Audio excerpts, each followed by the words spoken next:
Estimados participantes, bienvenidos a una sesión más del Diplomado de Derecho Procesal Civil. En esta sesión se tratará el tema de medios impugnatorios, específicamente remedios y recursos.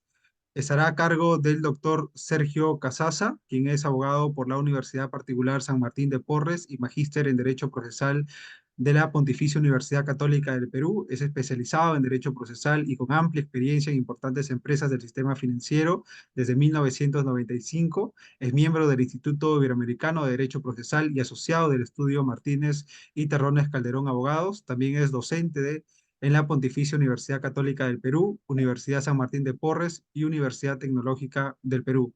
Doctor Sergio Casasa, a nombre de Biloyer, darle una cordial bienvenida y también un infinito agradecimiento por haber aceptado la invitación de participar como ponente en este diplomado de Derecho Procesal Civil. Estamos muy agradecidos por ello, muy contentos y esperamos que sea una sesión valiosa, una sesión provechosa para todos los participantes. Les doy el uso de la palabra, doctor, para que pueda iniciar con su ponencia. Muchas gracias.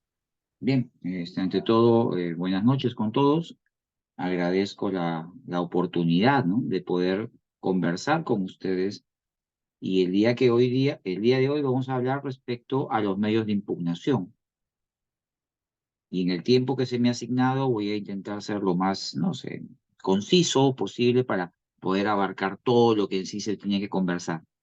A ver, partamos de la premisa que el sistema de recursos nace de una doble realidad. O sea, la primera es la comprobación de la falibilidad humana, porque obviamente quien de una u otra manera tiene que resolver es el juez, y el juez es humano, y por ende como ser humano se puede equivocar.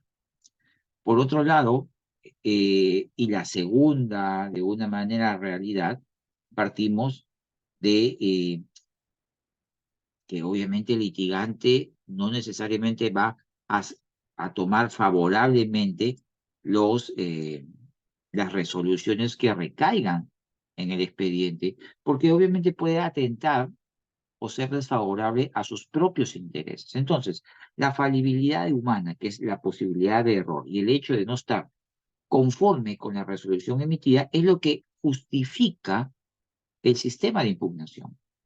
Y es que los medios de impugnación debemos entenderlo como mecanismos de control. ¿Qué es lo que hacen esto? Permiten el correcto ejercicio de los principios que disciplinan la relación jurídica procesal a lo largo del proceso. De hecho, cuando nosotros no estamos contentos, conformes con una resolución, lo que nos queda es impugnar. Entonces, hay que entender a la impugnación como aquel acto de la parte, porque vamos a ver que la impugnación solamente viene a iniciativa de parte, que viéndose perjudicada por una decisión surgida del órgano jurisdiccional que le genera gravamen o perjuicio, va a pretender de una u otra forma su anulación o su rescisión. Eh, el fundamento, porque de alguna manera podemos decir, es que estos medios de impugnación surgen con la finalidad de evitar que el error por parte del órgano jurisdiciente pueda ocasionar una resolución injusta. Y aquí el gravamen viene a ser un aspecto objetivo que permite, o de una manera, o que fundamenta a los medios de impugnación. Entonces, cuando hablamos de errores, tenemos que separar dos tipos de errores nosotros. Los errores injudicando, que no son otra cosa que errores de razonamiento que por parte del juez, que obviamente pueden conducir a decisiones injustas. Y en estos errores de razonamiento vamos a separar dos categorías. Errores de razonamiento de hecho, por ejemplo, que la determinación de los hechos de la controversia no sean correctos, ¿no? Y esto para la parte expositiva de la sentencia, o que exista un error en la valoración de los medios de prueba. Estos dos casos son errores de razonamiento de hecho. Los errores de razonamiento de derecho se orientan a una defectuosa subsunción o aplicación indebida o una falsa aplicación o un error en interpretación de las normas. Estos errores de razonamiento orientan a una decisión rescisoria, en sentido que van a dejar sin efecto la resolución y obligarán al juez de la impugnación en emitir un nuevo pronunciamiento. Sin embargo, el otro tipo de error es un error de procedimiento. Son errores de actividad, vicios de construcción.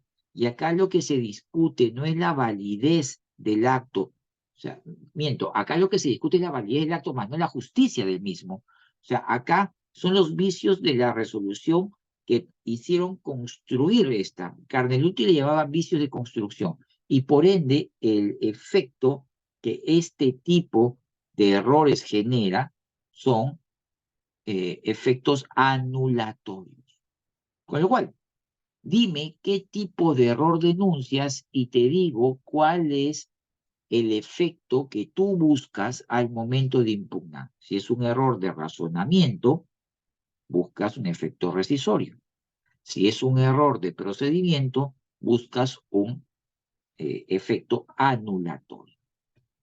Bien, si queremos clasificar los medios de impugnación en materia civil, nos vamos a encontrar, por ejemplo, que las impugnaciones pueden ser de corte ordinarios o extraordinarios.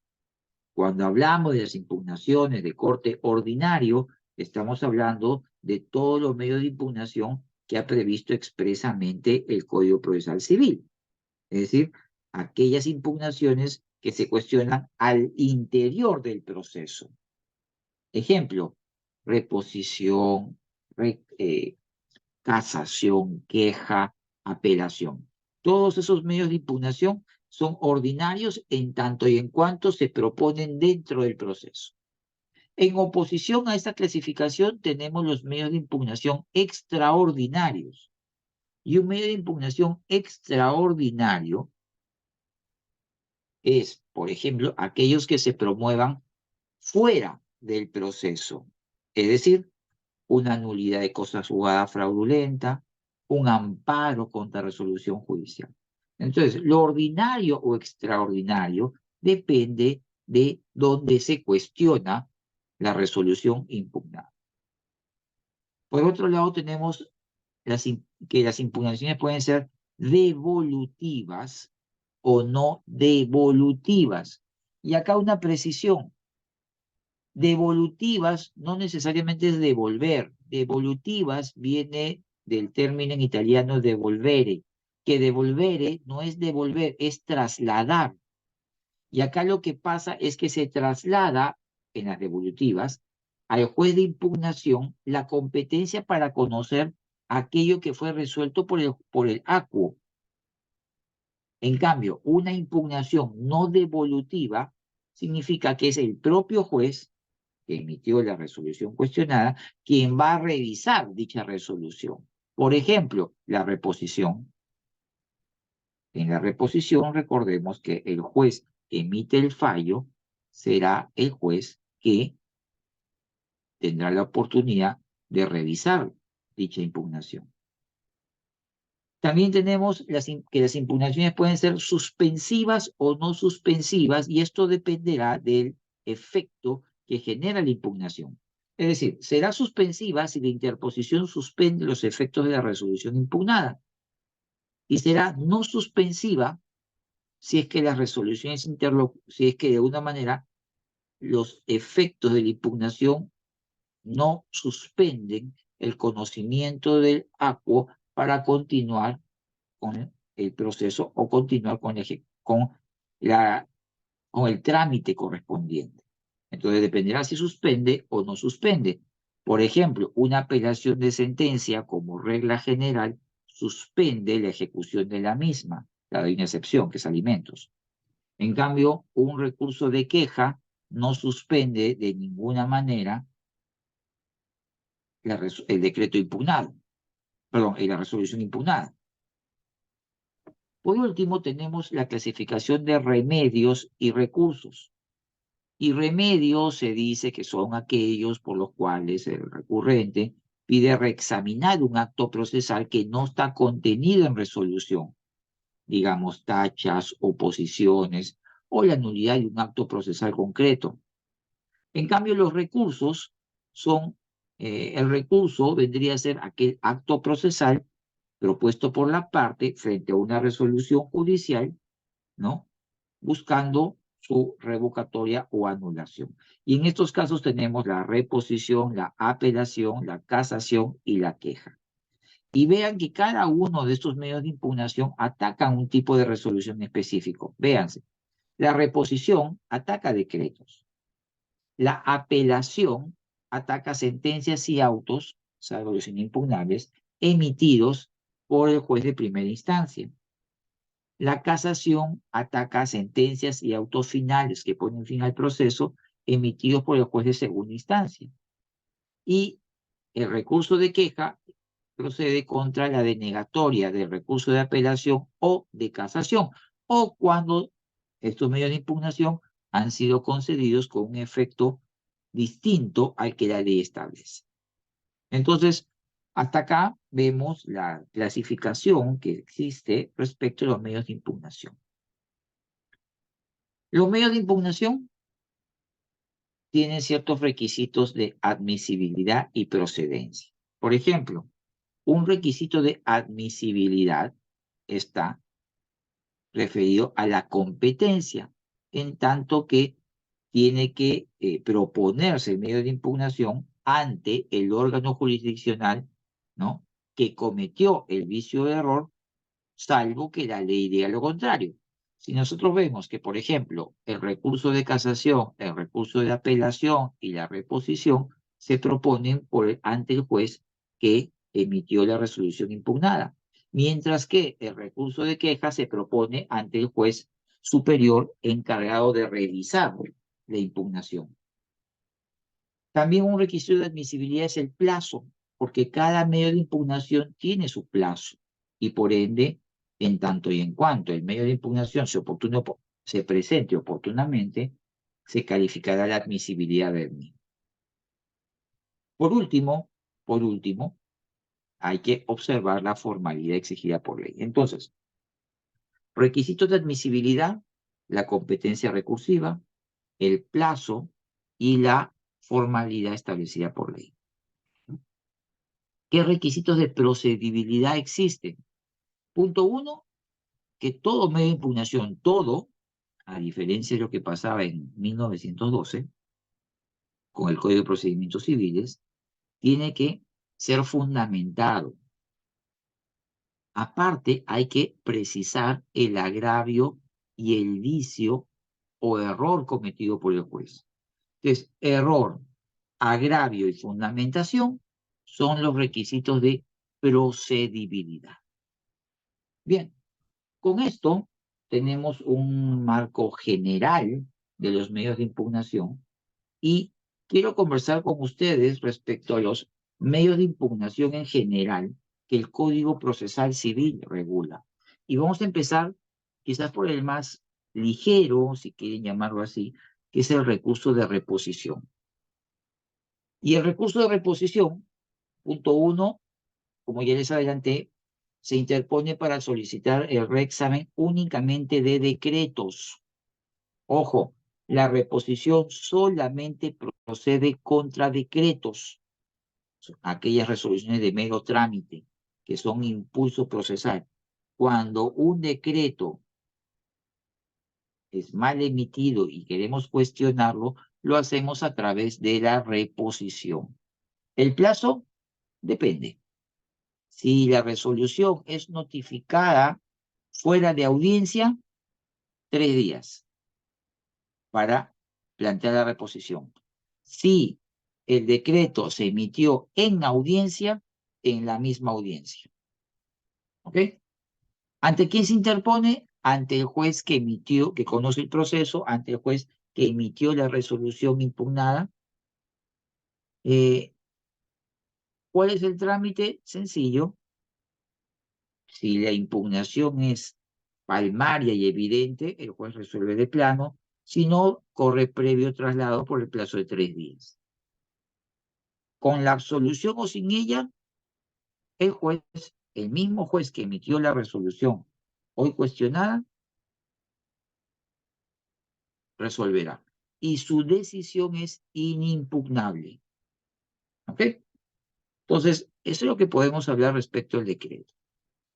El recurso de queja, el cual tuvo una modificación en el año 2022 a fines en octubre, procede contra las resoluciones que declara inadmisible o improcedente un recurso de apelación o de casación. De hecho, esta es una de las modificaciones que vino en el paquete legislativo de octubre del 2022, porque cuando sale el Código Procesal Civil, inicialmente en el 93, el recurso de queja procedía contra la denegatoria del recurso de apelación o el recurso de casación. En el 2008, cuando hubo las modificaciones a raíz del TLC, se elimina la posibilidad de la queja por denegatoria del recurso de casación. Claro, y tenía sentido porque ya la Sala Superior no calificaba el recurso, sino lo que le enviaba directamente a la Corte Suprema. Pero ahora, en el 2022, que hubo un nuevo paquete legislativo que modifica nuevamente el Código Procesal Civil y que ahora le han restituido la competencia a la Sala Superior para calificar el recurso de casación, se ha reivindicado esta posibilidad al recurso de queja. Con lo cual, hoy regresamos a 1993 y el recurso de queja procede tanto por la denegatoria del recurso de apelación como por la denegatoria, en primer momento, del recurso de queja. Claro, perdón, el recurso de casación. Claro está que también procede cuando el recurso de apelación ha sido concedido con un efecto distinto al que la ley establece. ¿Qué requisitos formales tiene este medio de impugnación, esta queja? Punto 1, tiene que ser interpuesta ante el órgano superior del que negó el recurso de apelación o el recurso de casación. Es decir, si yo planteo mi apelación ante el juez civil y el juez civil me declara improcedente la apelación, yo tengo que ir a presentar mi recurso de queja ante la Sala Superior Civil. Y si la Sala Civil me deniega el recurso de casación, me tengo que ir ante la Corte Suprema para que revise el recurso de queja. ¿Cuánto tiempo tengo? El plazo es de 3 días. ¿Y qué hay que acompañar? Hay que acompañar, entre otras cosas del recurso, el arancel judicial correspondiente. ¿Y qué requisitos de fondo hay en esta queja? Punto 1, hay que fundamentar el recurso. Hay que acompañar al recurso copia simple con sello y firma del abogado, porque esto va a ser a manera de fedatario, del escrito que motivó la resolución recurrida, de la resolución recurrida, del escrito en que se recurre, sea apelación o casación, y la resolución denegatoria. Obviamente, se corre traslado de la queja y se resuelve inmediatamente.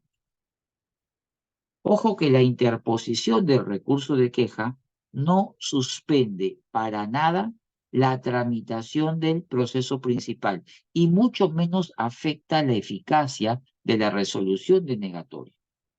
Si el recurso de queja es declarado fundado, pues el juez superior concede el recurso y precisa el efecto si se trata de apelación, comunicando al juez de origen su decisión para que envíe el expediente o ejecute lo que corresponda. Y esto pasa lo mismo con el recurso de casación. Entonces, hasta acá hemos visto el recurso de reposición y el de queja. El recurso de apelación que es concebido exclusivamente para solicitar el reexamen de autos o sentencias que contengan una decisión del juez. Y acá importa la existencia de un razonamiento lógico jurídico de hecho o eventualmente de la norma aplicable a un hecho determinado. Y nosotros tenemos que saber que en legislación comparada hay modelos de apelación. Hay apelaciones plenas, que son nuevo juicio, o nuevo judicium, como se dice, o apelaciones limitadas, en donde se reserva la revisión y crítica de la sentencia únicamente a aquellos supuestos errores denunciados. Si nosotros queremos recordar, por ejemplo, los modelos que hemos tenido hasta ahora, con el Código de Enjuiciamientos Civiles de 1852, la apelación era un medio para promover la segunda instancia y en principio como remedio general contra las sentencias injustas y la segunda como un remedio limitado, o sea, a los casos en que se hubiera perdido la causa en segunda instancia ante la Corte Superior, siempre que la sentencia o auto no fuera confirmatoria de la primera instancia, con lo cual se proponía ahí una suerte de recurso de súplica. Y es que la súplica era el medio para promover la tercera instancia, que buscaba el doble conforme, porque en 1852 existía el doble conforme. Es por eso que era una auténtica segunda apelación, porque era un remedio horizontal, el cual desaparece en 1855 por el entonces recurso extraordinario de nulidad, el cual nos acompañó hasta la entrada en vigencia del Código Procesal Civil del 93. Como ya ustedes intuirán, el modelo de apelación de 1852 era pleno, era un nuevo juicio, porque permitía alegar nuevos hechos, nuevas excepciones y nuevas pruebas, tanto en segunda instancia como en tercera. Es más, se permitía la querela nullitatis. Y de hecho, al ser una apelación plena, mi recurso de apelación podía ser que no me encuentro conforme con la sentencia, propongo recurso de apelación. Punto. No tenía que precisar ni error, ni agravio, ni fundamental. ¿Por qué?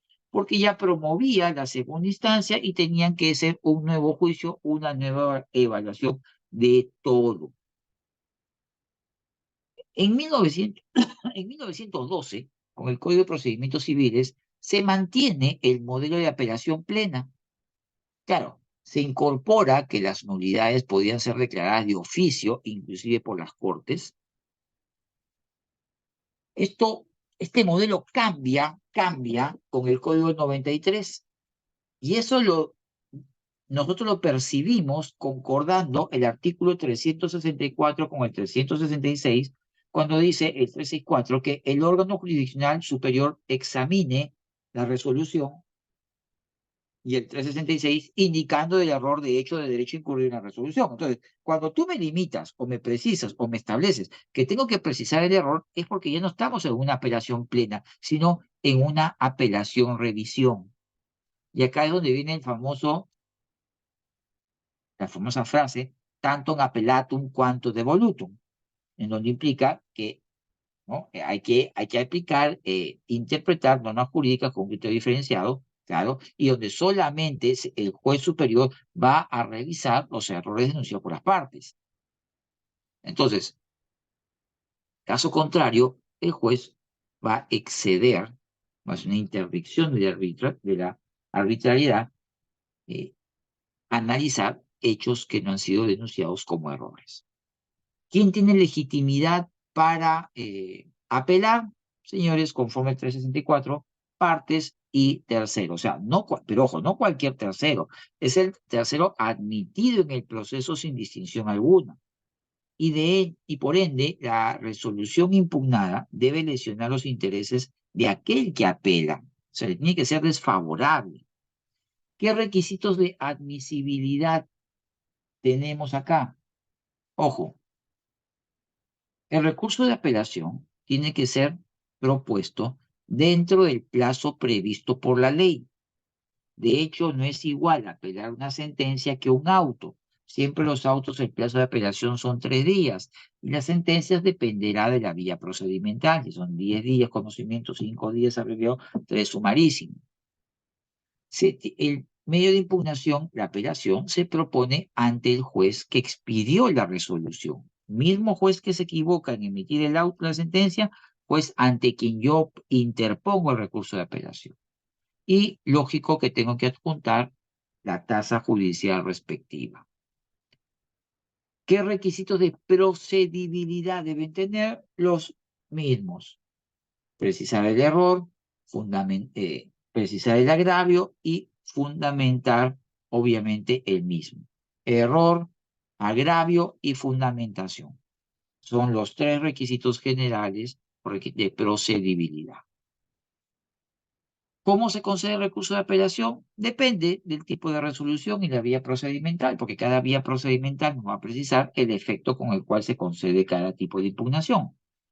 En el caso de apelación, hay apelaciones con efecto suspensivo, es decir, se suspende la eficacia de la resolución impugnada, y puede ser sin efecto suspensivo, es decir, sin suspender la competencia del juez, y con la calidad, y puede ser sin la calidad diferida, sin diferir, es decir, sin retardar su conocimiento, se expiden copias certificadas y se remite al juez superior, o con la calidad diferida, es decir, difiriendo, postergando el conocimiento, en cual esa apelación se resolverá el día que suba con efecto suspensivo el proceso ante el superior.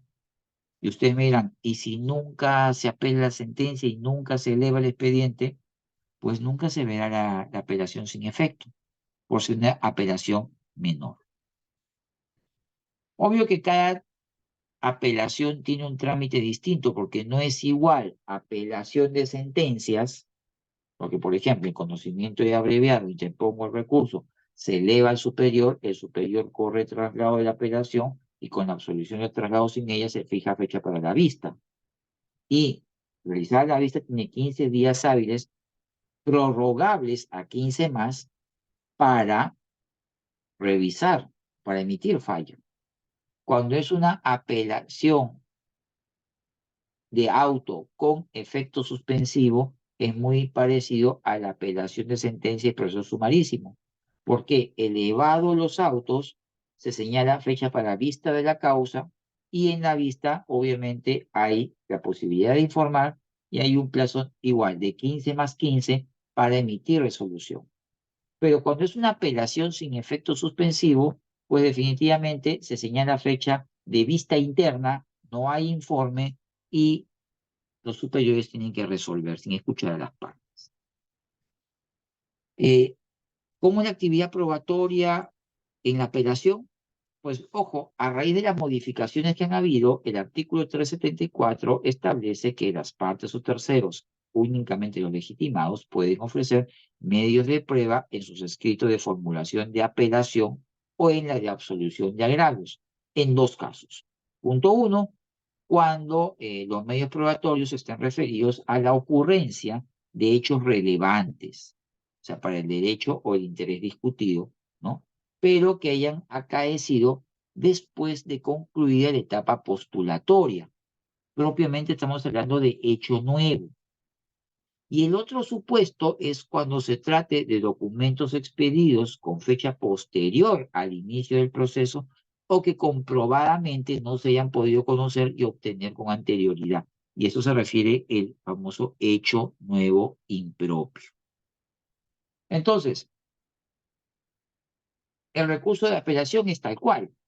¿Qué ha variado? Si se derogó, su pretexto de que es algo que retarda mucho en la tramitación del recurso de apelación, se derogó en el año 22 la figura de la adhesión al recurso de apelación. Lo que se ha modificado, porque se ha suprimido, es la adhesión al recurso de apelación, que no se puede adherir. Hablemos entonces ahora del recurso de casación. Y claro, el recurso de casación es un recurso nuevo si consideramos que en todos los cuerpos legislativos anteriores nunca lo hemos tenido. Recién aparece a raíz de la Constitución del 93. Bueno, de hecho, la Constitución del 79 la mencionaba, ¿ok? Pero no existía como tal hasta el Código Procesal Civil del 93. Y La introducción del recurso de casación que enlazó con el objetivo del Código Procesal Civil del 93 era de abrirse a otras fuentes del derecho para completar los vacíos o defectos de la ley procesal, es decir, doctrina y jurisprudencia. Y acá lo que coadyuva a asegurar dicho objetivo, provocando que el juez supremo uniformice las decisiones judiciales a nivel nacional, a la par que cuida pues el uso adecuado de la norma. El texto original del artículo 384 decía, ¿no?, que el recurso de casación tenía por finalidad esencial la correcta aplicación e interpretación del derecho objetivo y la unificación, pues, de la jurisprudencia nacional por la Corte Suprema. Entonces, la finalidad del recurso, digamos, del recurso de casación primigenio era nomofiláctica, de protección de la norma, y la unificación de la jurisprudencia. Entonces, hoy en día, dichos son los objetivos del recurso de casación. Claro, que este artículo del 384 ha venido modificado por la ley 29364 en razón a que dice que el recurso de casación tiene por fines la adecuada aplicación del derecho objetivo al caso concreto y, y la uniformidad de la jurisprudencia nacional por la Corte Suprema de Justicia. Visto así, este recurso de casación ha tenido modificaciones en octubre del 2022. De hecho, la casación como tal, como primer proyecto, como primer paquete, sale en el 93. En el 2008 tiene una fuerte reforma a propósito de un proyecto del SEDAYUS y ahora tiene un siguiente paquete de reforma desde octubre de 2022 y donde sí, definitivamente intentan cambiar el recurso de casación. ¿Y por qué lo intentan cambiar? Porque, mis amigos, si hay algo que siempre ha complicado en legislación comparada inclusive, es que pocas veces o rara vez una Corte Suprema logra el fin de la casación o logra darle la finalidad para la cual fue creada. ¿Y esto por qué? Por la masificación de recursos que hay. A mayor cantidad de recursos, pues es más difícil cumplir con la finalidad del recurso de casación. Y jurisprudencia uniforme no va a haber. Entonces, si el gran problema es la masificación del recurso, la solución legislativa que siempre se ha buscado es de evitar que todo vaya en casación, que se masifique eh, indebidamente y que el recurso de casación sea un instrumento o herramienta de abuso procesal. Porque como quiera que el recurso de casación tiene efecto suspensivo, la sola concesión del recurso suspende los efectos de la resolución impugnada, justifica que yo me vaya en recurso de casación por cualquier argumento, no me importa, y voy a letargar y retardar la ejecución. Por eso había que poner ciertos filtros a este recurso, para que no todo suba.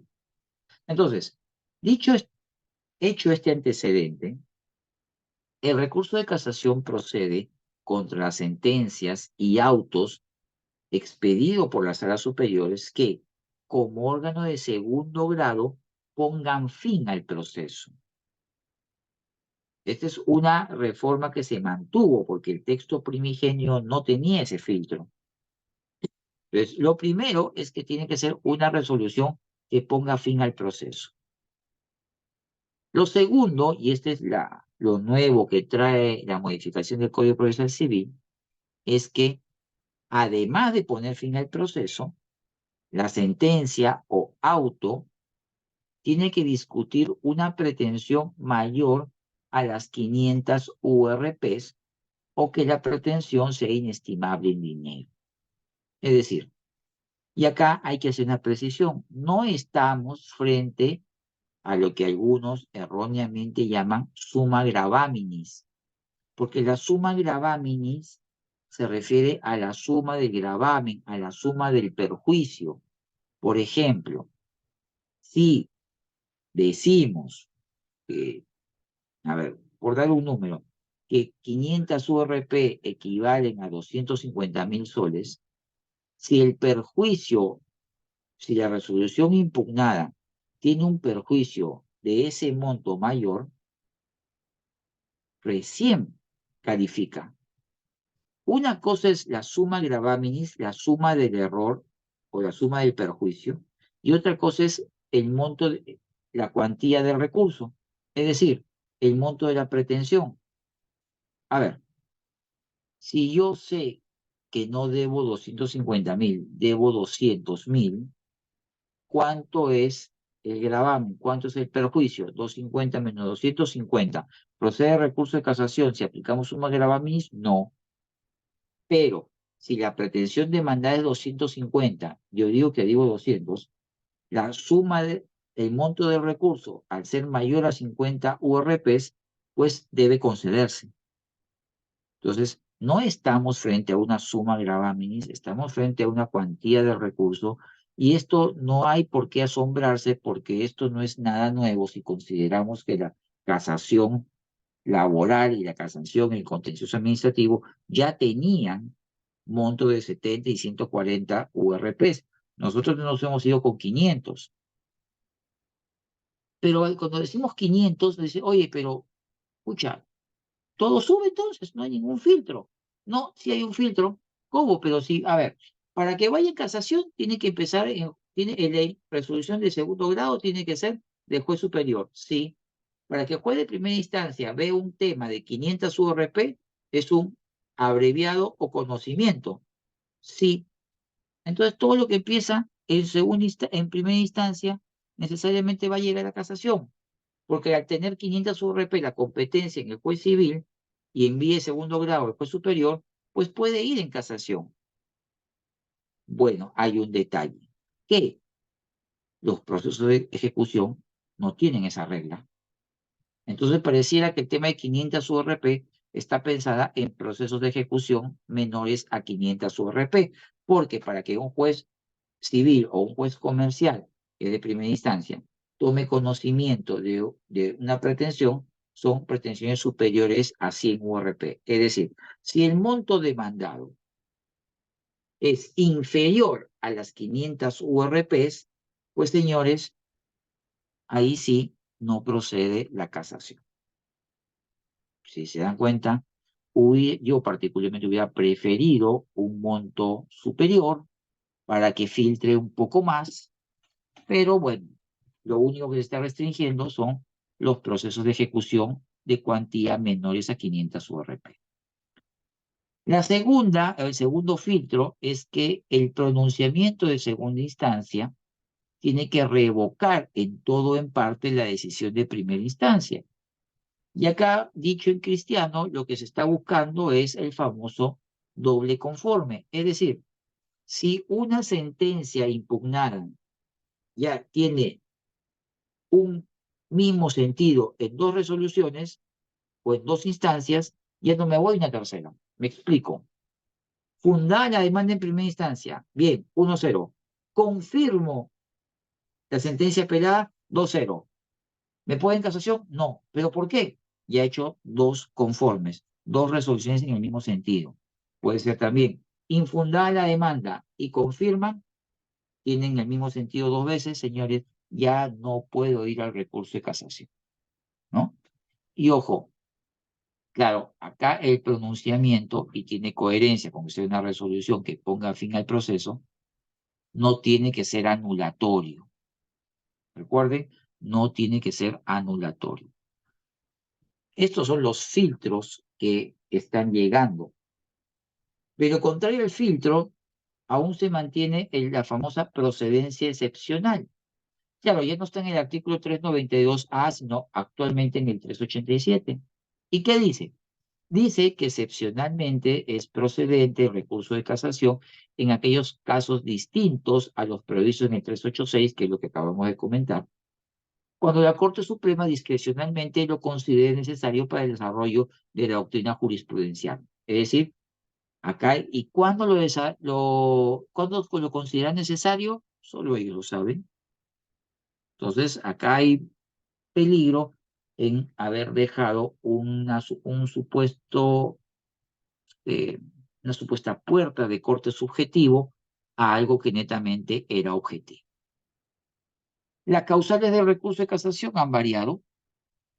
Ahora hay 5, antes lo que era infracción inmotivado, ya pues se complicó, porque ahora, por ejemplo, si la sentencia o auto ha sido expedido con inobservancia de alguna de las garantías constitucionales de carácter procesal o material o una indebida o errónea aplicación de las garantías, procede el recurso de casación. Si la sentencia o auto incurre o deriva de una inobservancia de normas legales de carácter procesal sancionadas por nulidad, procede el recurso de casación. Si la sentencia o auto importa una indebida aplicación, error de interpretación, falta de aplicación de la ley o de otra norma jurídica necesaria para su aplicación, procede el recurso de casación. Fíjense, si la sentencia o auto ha sido expedido por falta de motivación o manifiesta ilogicidad de la motivación cuando el vicio resulte de su propio tenor, procede el recurso de casación. Y por último, si la sentencia o auto se aparta de decisiones vinculantes del TC o de la Corte Suprema. Es decir, han ampliado el catálogo que pudieron haberlo simplificado y decir lo mismo, pero no, nos hemos ido ampliando el tema.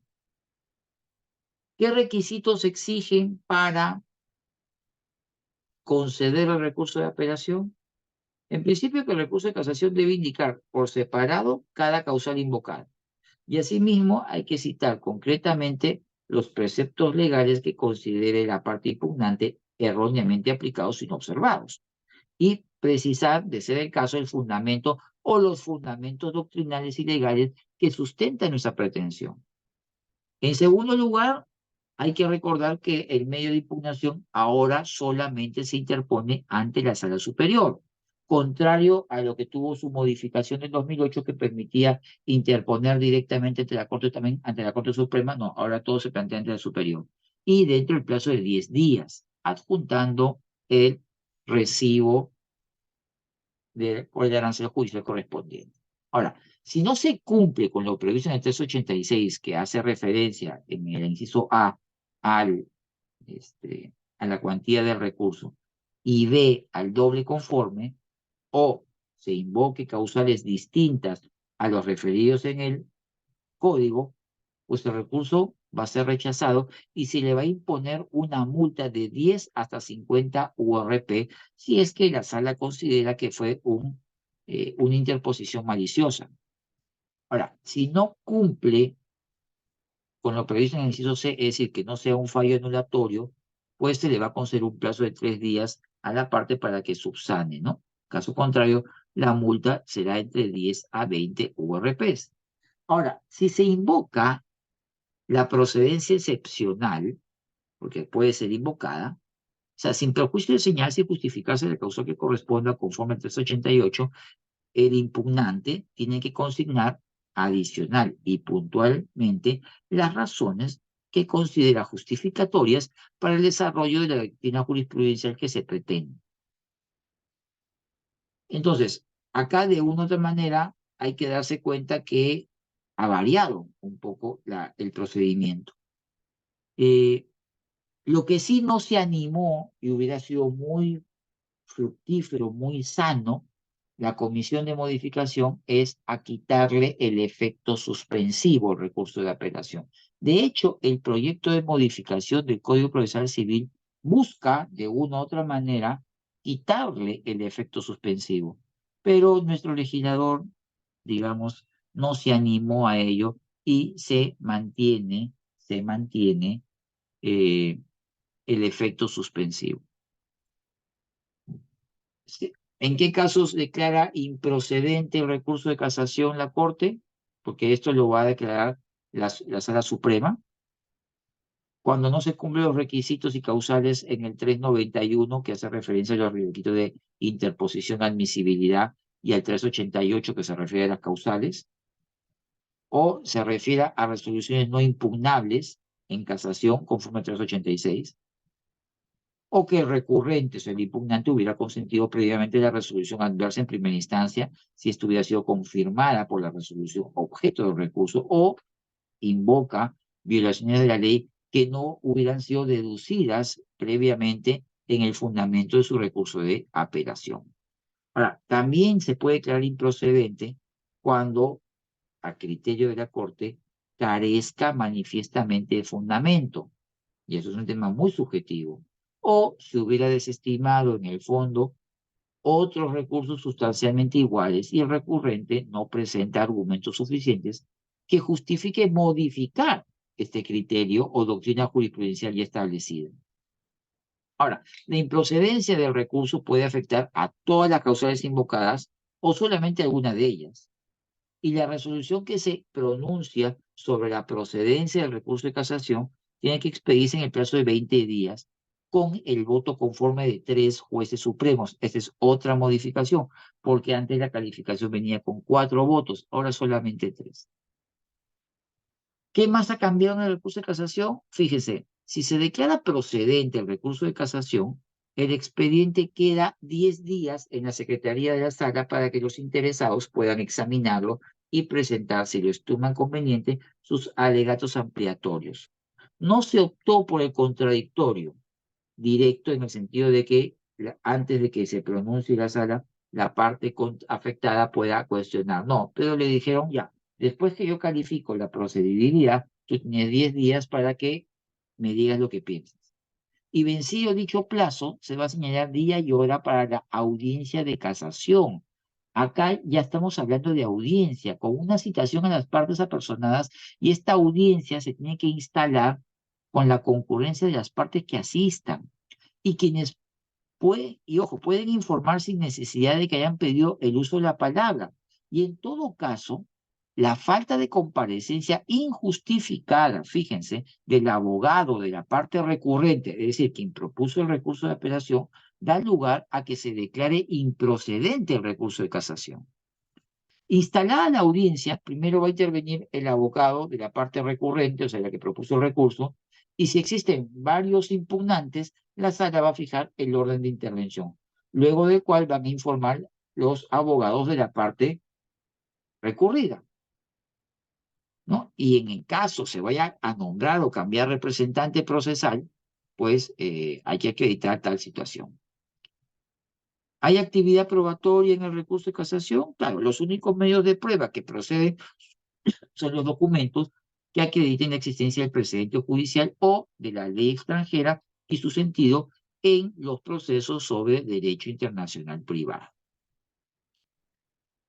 ¿Cuál es la competencia de la Corte Suprema? Fíjense, el recurso atribuye a la Sala Civil de la Corte el conocimiento del proceso solo, ojo, solo en cuanto a las causales de casación expresamente invocadas, ¿no?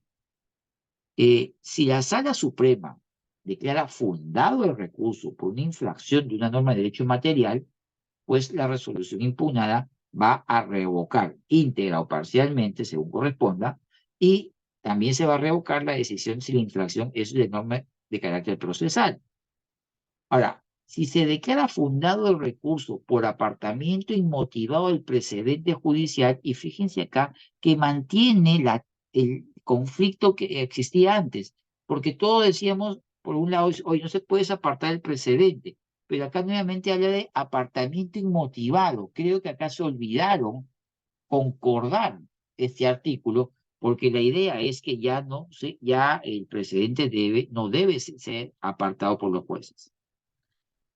Si la infracción de la norma procesal produjo la afectación del derecho a la tutela jurisdiccional del impugnante, pues la Corte obviamente ordenará que se expida una nueva resolución, sea anulando hasta la foja correspondiente y reenviando al juez que cometió el error para que subsane y corrija el mismo. Si el recurso de casación es declarado infundado, pues la sentencia debe contener los fundamentos por los cuales se declara infundado el recurso. Y cuando no se hubiera presentado ninguna de las causales previstas del 388. Acá la sala no casa la sentencia por el solo hecho de estar erróneamente motivada, si es que la parte resolutiva se ajusta a derecho. Sin embargo, puede hacer las rectificaciones correspondientes. Se mantiene el artículo 400 en el tema de los precedentes judiciales. Claro, que acá había un hueco porque con la desactivación, mejor dicho, con la derivación de la sala transitoria a ver temas contencioso administrativo y ahora ha regresado, pues no tuvimos un bache donde no había plenos casatorios. Ya nuevamente podemos tener plenos casatorios otra vez. Por último, y para cerrar esto, hay que recordar que a raíz del pleno casatorio se ratifica la posibilidad del iura novit curia en sede casatoria. O sea, ¿qué significa? O sea, el iura novit curia en sede casatoria es de aplicación en países como Alemania y Francia, aunque un poco restrictivo en España, y normalmente este principio es aplicado cuando se atenta contra normas de orden público. Y según el noveno pleno, la nulidad manifiesta es aquella que resulta evidente, patente, inmediatamente perceptible en suma, que aquella resulta fácil de detectar, sea que se desprende del mismo acto o del examen de algún otro elemento de prueba incorporado al proceso. Entonces, la nulidad manifiesta no se va a circunscribir a algunas o a alguna específica causa de nulidad, sino que se extiende a todas las causales previstas en el artículo 219 del Código Civil. Y esta era una atribución que siempre estuvo ahí, solo que el noveno pleno casatorio se ha encargado nuevamente de, digamos, de refrescarnos la misma. Y con esto, mis amigos, es una rápida visión de los medios de impugnación regulados en el Código Procesal Civil. Y quedo a disposición de todos para las preguntas que tengan a bien hacerme. Muchas gracias.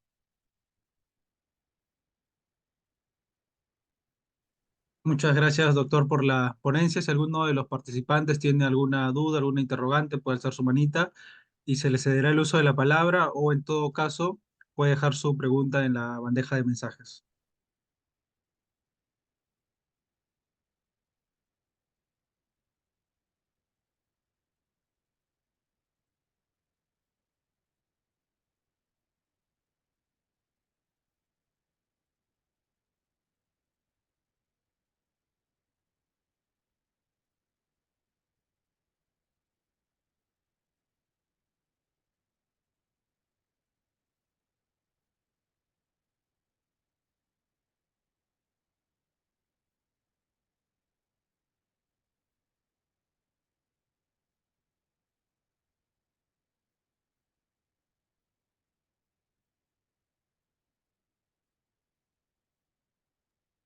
Sí, estimado Ángel Chávez, puedes realizar tu pregunta. Muchas gracias. Buenas noches, doctor Casasa. ¿Qué tal? ¿Cómo Tengo una estás? duda que de hecho la había dejado hace un momento en el chat, pero ya que está la oportunidad de oralizarla, pues la voy a aprovechar. He visto que cuando hay resoluciones autos que resuelven pedidos de nulidad, ah, se intentan apelar esas resoluciones cuando desestiman la nulidad. En algunos casos sí se eleva a segunda instancia y se pronuncian sobre ello, pero en otros casos señalan de que las resoluciones que resuelven articulaciones procesales no son impugnables. Mi duda está en realidad en qué es una articulación procesal y cómo es que se vincula con la nulidad y por qué es apelable en algunos casos y en otros no lo es. No tengo muy claro esa situación. A ver, en el tema de las articulaciones se refieren a ciertos mecanismos que se proponen, como en el tema de las nulidades. Sin embargo, hay que considerar, punto uno, que para que una resolución sea inimpugnable, tiene que ser expresamente regulada en el código. Caso contrario, es susceptible de ser revisada vía recurso de apelación. Ahora, la idea no queda claro porque obviamente el código no precisó exactamente qué se entiende por articulación. Y de hecho es un punto que a veces queda en la nebulosa. Podríamos entender tranquilamente que una nulidad, una incidencia así, ¿no? Es una articulación o es la nulidad de la nulidad en último caso. O sea, no queda claro, para ser sincero, y en la jurisprudencia no hay un pronunciamiento expreso de qué se debe entender por articulación. Ahora, en mi experiencia, son pocas las veces que los jueces han querido acogerse al texto que porque obviamente al no tener en claro que es una articulación y que si esto, la simple resolución que resuelve una nulidad es una articulación, entonces, ante ese vacío, han preferido conceder el recurso.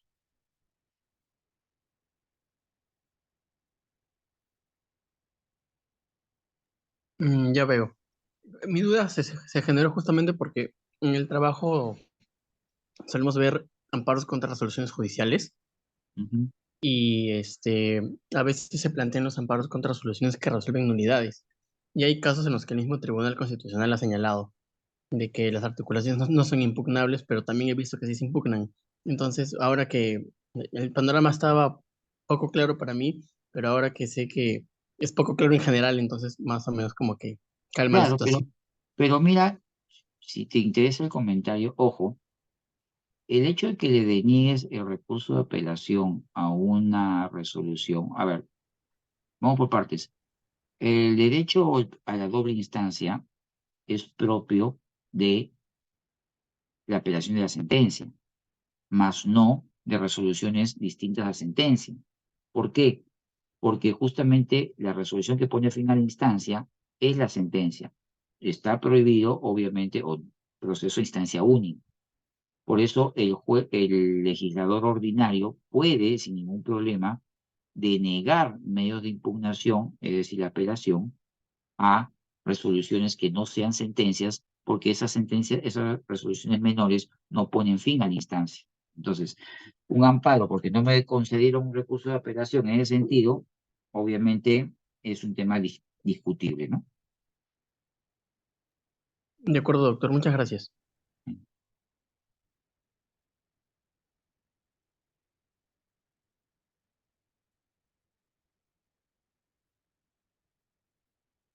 Hay una pregunta en la bandeja de mensaje, doctor. ¿Podría explicar nuevamente la apelación con calidad de diferida y sin calidad de diferida?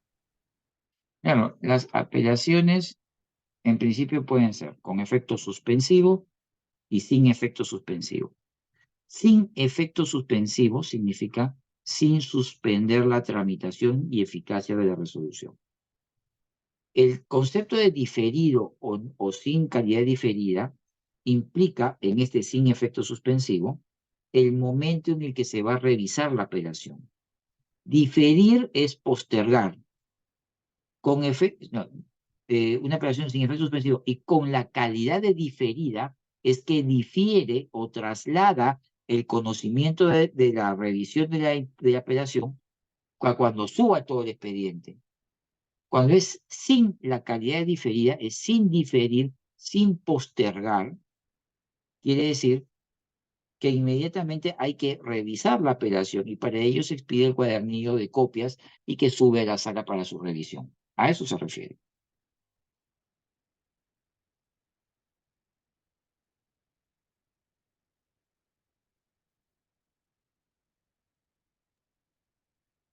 Perfecto, doctor. Muchísimas gracias por haber respondido las preguntas de los participantes.